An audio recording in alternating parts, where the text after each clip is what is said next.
Hi folks, in this episode we are looking at motorising a Hornby signal using a Hornby point motor.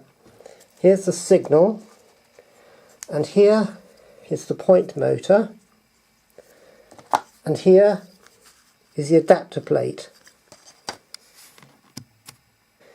Now what you have to do is first of all fit the signal to the adapter plate like that, and then you have to fit the point motor to the signal, and that goes in there like that.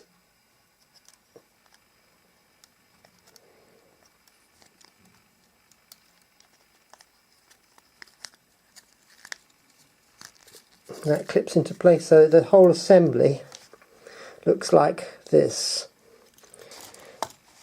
Now what you need is a Hornby signal, and you need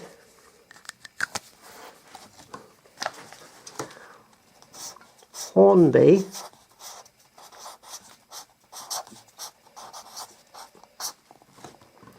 R664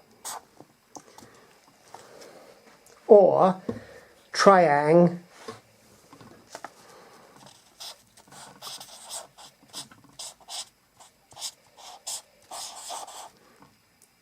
X404.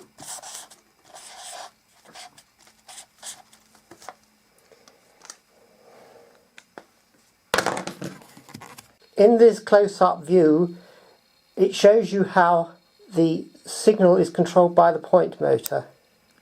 So when the point motor fires, it moves the signal up and down.